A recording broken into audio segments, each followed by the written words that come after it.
Good morning बच्चों, मैं BL Agarwal आज आपको इस लेक्चर में ISC क्लास 12 अकाउंटेंसी एग्ज़ाम में जो ऑब्जेक्टिव क्वेश्चन पूछा जाता है, जो ऑब्जेक्टिव क्वेश्चन किया जाता है, उसका आंसर समझाने का कोशिश करूँगा। उम्मीद करूँगा आप लोग को ज़रूर समझ में आएगा। ठीक है, ये रख दिया आपके सामने ISC अकाउंट्स पेपर 2017 में आया हुआ ऑब्जेक्टिव क्वेश्चन विथ आंसर। पहला क्वेश्चन देखिए, what will be the treatment of loan given to a partner by the firm at the time of its dissolution. यहाँ देखिए loan given to a partner है, इसका मतलब फर्म पार्टनर को loan दिया है, तो ये आपका बैलेंस शीट एसेट साइड में दिखाई देगा। तो डिसोल्यूशन के समय इसका क्या ट्रीटमेंट होगा? तो सिंपल आंसर है, पार्टनर को हम लोग लोन दिए हैं तो पार्टनर्स कैपिटल का 2 में ट्रांसफर कर देंगे। तो देखिए loan given to partner by the firm is debited to his capital account at the time of dissolution. Dissolution के वक्त में वो कैपिटल अकाउंट के डेबिट में डाल दिया जाएगा।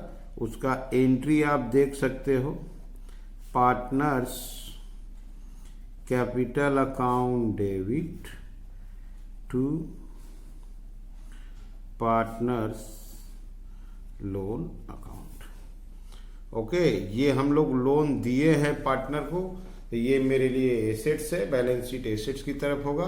तो डिसोल्यूशन के वक्त में रिलेटिंग पार्टनर्स कैपिटल के 2 में ट्रांसफर कर देंगे। क्लियर है?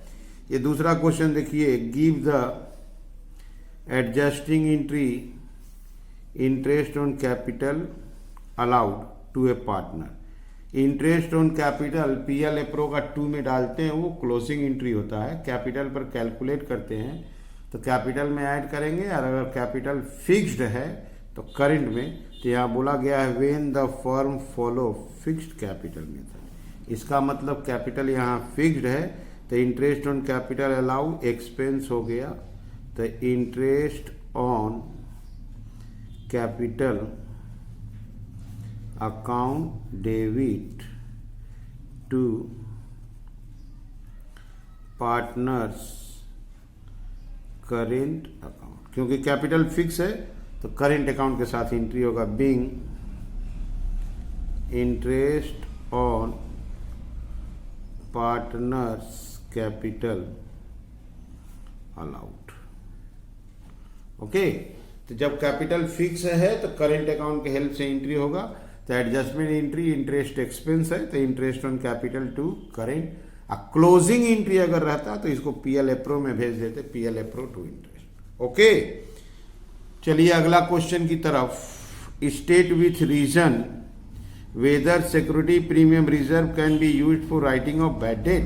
बैड डेट बिजनेस का normal activity, day to day expense है, नॉमिनल एक्सपेंस है, तो इसको कैपिटल प्रॉफिट से एडजस्ट नहीं कर सकते हैं, और वो भी सिक्योरिटी प्रीमियम रिजर्व का यूटिलाइजेशन सेक्शन 52 सब सेक्शन 2 में बताया गया है। Writing of preliminary expenses, discount on debenture, share issue expenses, fully paid bonus share, premium on redemption of shares.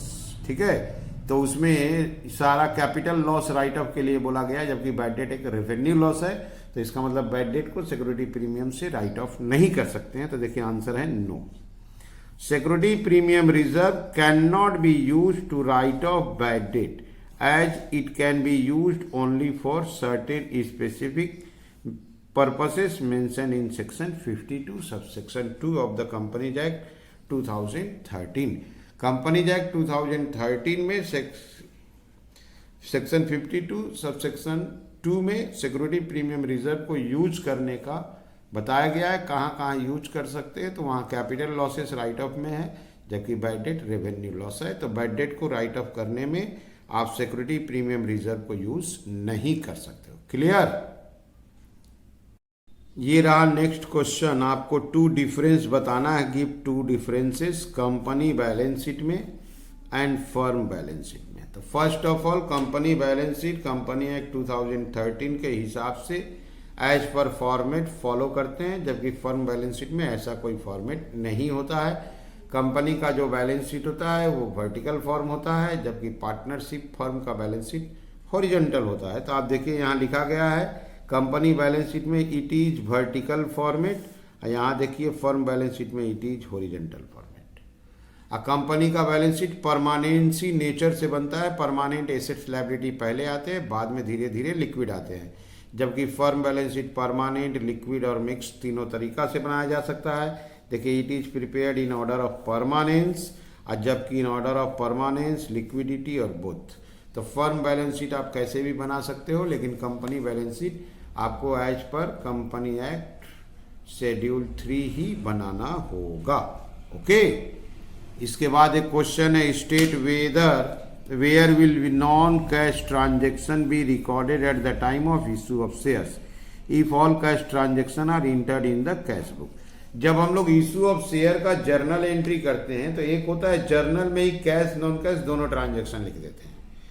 तो इशू ऑफ शेयर का जर्नल एंट्री करने के लिए जर्नल का फॉर्मेट लगता है, और एक होता है कैश ट्रांजेक्शन को रिकॉर्ड करेंगे कैश बुक में, तो बच जाएगा नॉन कैश ट्रांजेक्शन जिसको रिकॉर्ड कर देंगे जर्नल में। देखिए non cash transaction will be recorded in journal. तो जब शेयर इशू किया जाए और कैश ट्रांजेक्शन को कैश बुक में लिख दिया जाए तो नॉन कैश ट्रांजेक्शन को रिकॉर्ड किया जाएगा जर्नल प्रॉपर, या आप बोल सकते हो जर्नल में। क्लियर। इसके बाद सेक्शन बी में भी आता है ऑब्जेक्टिव क्वेश्चन, उसको भी देख लेते हैं।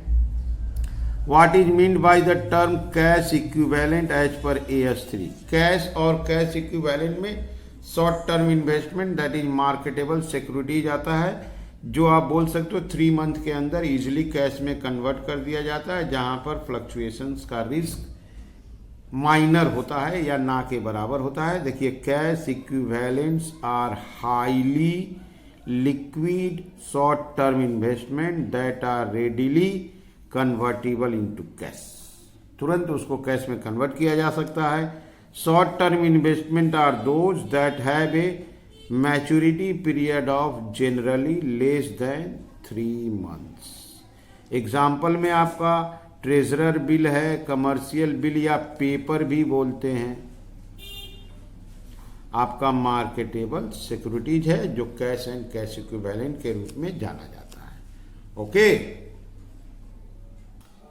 इसके अलावा रेशियो से रिलेटेड एक छोटा सा प्रैक्टिकल क्वेश्चन ऑब्जेक्टिव में है। करेंट रेशियो बोला गया है 2:1, और करेंट रेशियो बोला है इंप्रूव होगा, डिक्लाइन करेगा या नो चेंज फॉलोइंग ट्रांजेक्शन में।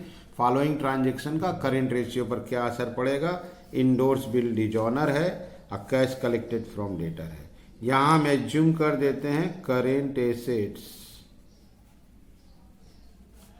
20,000 और करेंट लाइबिलिटी से 2:1 है 10,000। तो 1 नंबर ट्रांजेक्शन के बाद करेंट रेशियो, करेंट रेशियो का फॉर्मूला होगा current assets divided by current liability. तो पहला ट्रांजेक्शन है बिल्स रिसीवेबल 2000 जो इंडोर्स हुआ था वो डिजॉनर हो गया। तो बिल डिजॉनर होने से एंट्री हो जाएगा debtor to creditor, that is debtor में भी 2000 प्लस होगा और क्रेडिटर में भी प्लस होगा। तो ऊपर हो जाएगा 20,000 अब प्लस बिल डिजॉनर के चलते 2000 और नीचे हो जाएगा 10,000 और बिल डिजॉनर का क्रेडिटर 2000। तो इसका मतलब 22,000 बाई 12,000। तो 22,000 को 12 से डिवाइड करेंगे तो 1.83:1। इसका मतलब हो गया डिक्लाइन कर गया, क्योंकि पहले 2:1 था करेंट रेशियो, तो 2:1 था, अब 2 से छोटा हो गया, इसका मतलब आपका डिक्लाइन कर गया। क्लियर है। इसी तरह 2 नंबर में है 8,000 रुपया डेटर से मिला 8,500 के अगेंस्ट में। तो debtor minus cash plus current ratio. Current asset 20,000 था, डेटर से कलेक्शन हुआ 8,500 के अगेंस्ट में 8,000। डेटर माइनस हो जाएगा 8,500, 500 डिस्काउंट हो गया, कैश प्लस हो जाएगा 8,000 और करेंट लायबिलिटी में नो चेंज। तो तो ऊपर आ जाएगा आपका 19,500 और 10,000।